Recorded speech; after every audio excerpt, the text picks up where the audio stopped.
अस्सलाम वालेकुम व्यूवर्स, उम्मीद करती हूँ आप सब ठीक होंगे। Welcome to my channel ideas on cooking में। आज मैं आपके लिए बहुत ही ज़बरदस्त सी रेसिपी लेकर आई हूँ। आज मैं आपके साथ शेयर करूँगी लाहौरी कतलामा बनाने की रेसिपी, और इसे बनाना बेहद आसान है। अब आप अपने घर पर ही बहुत आसान और इजी तरीके के साथ ये बना सकते हैं और खा सकते हैं। तो बहुत ही मज़े का बनता है, आप लोग भी ज़रूर ट्राई कीजिएगा। और अगर आपको मेरी आज की रेसिपी पसंद आए तो मेरे चैनल को लाइक, शेयर, कमेंट और सब्सक्राइब करना ना भूलिएगा। तो चलिए इस रेसिपी को बनाना स्टार्ट करते हैं। सबसे पहले हमने 2 कप मैदा लिया है और इसमें हम 1 टीस्पून नमक ऐड करेंगे और अच्छी तरह से नमक को मिक्स करेंगे। मैदे की जगह पर आप गंदम का आटा भी ले सकते हैं।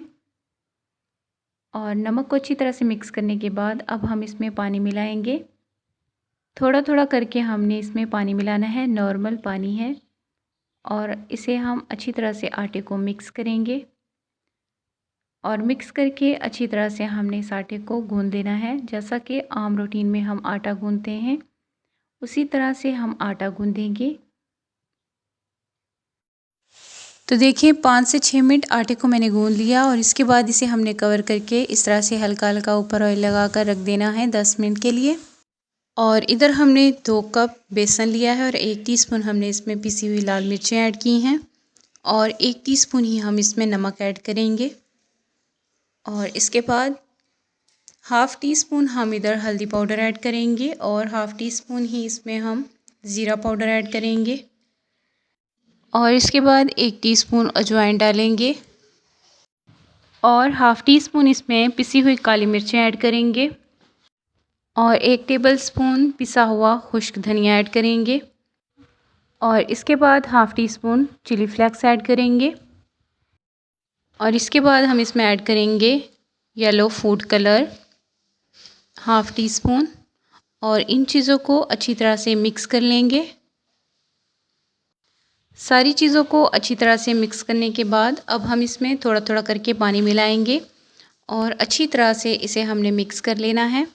इस बैटर को हमने ना तो ज़्यादा ही थिक रखना है और ना ही ज़्यादा पतला। देखें इस तरह से ये होना चाहिए। ये बैटर हमारा तैयार है। इसके बाद अब हम आटे को चेक कर लेते हैं।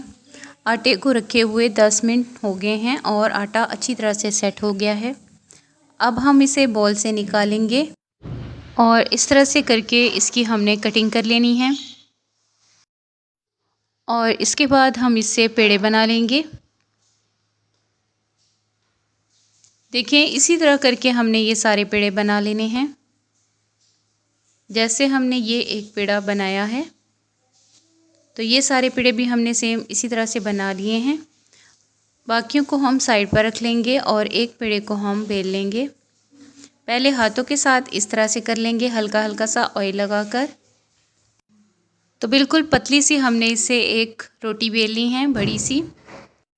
बेलन के साथ बेल लें, हाथ के साथ बेल लें, जैसे आपको इजी लगे आप इस तरह से एक बड़ी सी रोटी बेल लें।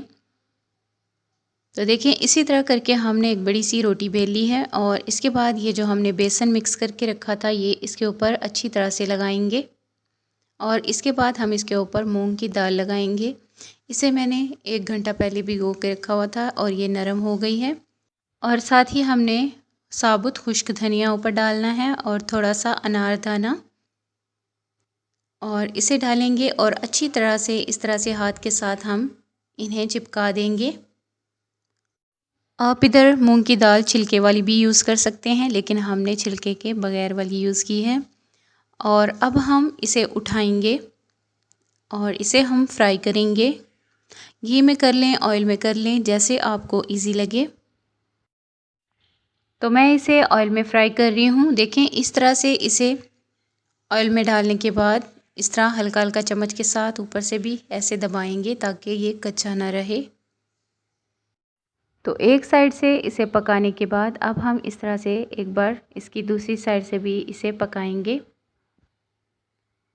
तो ये देखें दोनों तरफ से बहुत ही ज़बरदस्त अच्छी तरह से ये पक चुका है।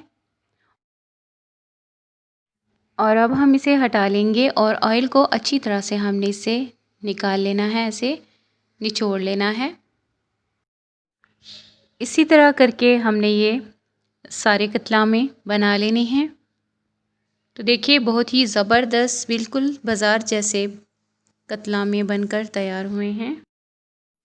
आप इनकी बैक साइड से भी कलर चेक कर सकते हैं। तो बहुत ही ज़बरदस्त और बहुत ही ज़्यादा मज़े के बनते हैं।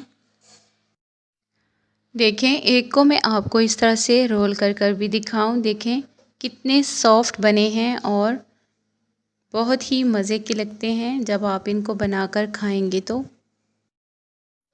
एक को मैं आपको ऐसे रोल करके भी दिखाऊं। देखें कितने ज़बरदस्त बने हैं, कितने सॉफ्ट और क्रिस्पी बने हैं। रोल करके भी और तोड़कर भी हम आपको चेक करवाते हैं। क्रिस्पी भी है और सॉफ्ट भी है। ये देखें बहुत ही ज़बरदस्त, बहुत ही मज़े का इसके ऊपर कलर आया है। देखें, तो आप लोग भी ज़रूर बनाइएगा और मुझे ज़रूर कमेंट करके बताइएगा कि मेरी आज की रेसिपी आप लोगों को कैसी लगी। अगर अच्छी लगी हो तो मेरे चैनल को लाइक, शेयर, कमेंट और सब्सक्राइब करना ना भूलिएगा। तो मिलते हैं इस तरह की और रेसिपीज़ के साथ। अपना बहुत सारा ख्याल रखिएगा और मुझे दुआ में याद रखिएगा। अल्लाह हाफिज़।